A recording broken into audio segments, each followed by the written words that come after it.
নমস্কার বন্ধুরা, food enjoy 7 চ্যানেলে আপনাদের সকলকে স্বাগত জানাই। আজকে আমি বানিয়ে নিয়েছি সজনে ডাঁটা দিয়ে আলুর পোস্ত। এটা আমি কিভাবে বানাই আজকে সেটাই আপনাদেরকে বানিয়ে দেখাবো।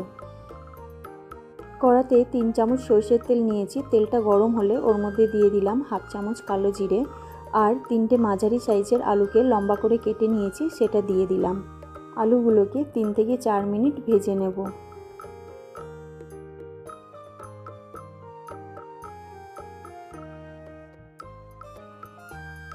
3 থেকে 4 মিনিট আলুগুলোকে আমি ভেজে নিয়েছি।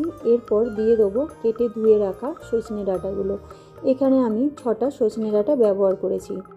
ডাঁটাগুলো দিয়ে আলুর সঙ্গে ভালো করে নেড়েচেড়ে নিয়ে দিয়ে দেবো পরিমাণ মতো নুন আর 1 চামচ হলুদ গুঁড়ো। নুনটা অবশ্যই আপনাদের স্বাদ মতন ব্যবহার করবেন। সব একসাথে মিশিয়ে নেওয়ার পর ওর মধ্যে দিয়ে দেবো কেটে রাখা একটা বড় মাপের টমেটো।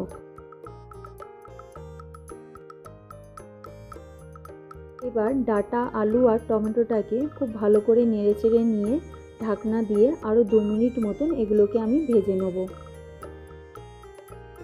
তরকারিতে দেওয়ার জন্য পোস্তর একটা পেস্ট বানিয়ে নেব। এখানে 5 চামচ পোস্ত আর 2টো শুকনো লঙ্কা নিয়েছি। এটাকে আমি 10 মিনিট মতন জলে ভিজিয়ে রেখেছিলাম, সেটা দিয়ে দিলাম।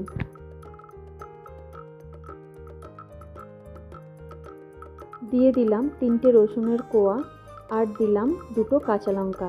ঝালটাও অবশ্যই আপনারা কম বেশি করে নিতে পারেন।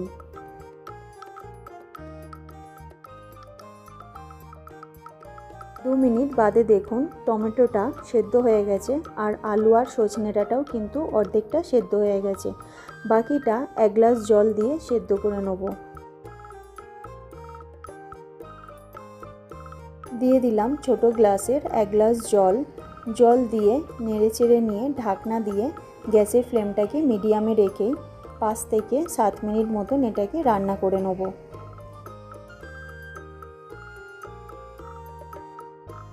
5 থেকে 7 মিনিট বাদে দেখুন ডাঁটা আর আলু কিন্তু খুব ভালোভাবে সেদ্ধ হয়ে গেছে।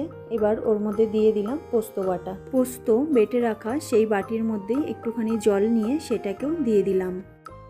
এখন পোস্তটা আলু আর ডাঁটার সাথে ভালো করে 2 মিনিট মতন মিলিয়ে নেব। আপনারা যদি চিনি ব্যবহার করেন তাহলে এই সময় দিতে পারেন। 2 মিনিট মতন মিলিয়ে নিলেই তৈরি হয়ে যাবে ডাঁটা আলুর পোস্ত। আমার মতন একবার বানিয়ে দেখবেন, আশা করছি ভালো লাগবে। যদি ভালো লাগে তাহলে ভিডিওতে একটা লাইক আর কমেন্ট করে আমাকে অবশ্যই জানাবেন। আর আমার চ্যানেলে যদি নতুন হন তাহলে প্লিজ একটা সাবস্ক্রাইব করে দেবেন।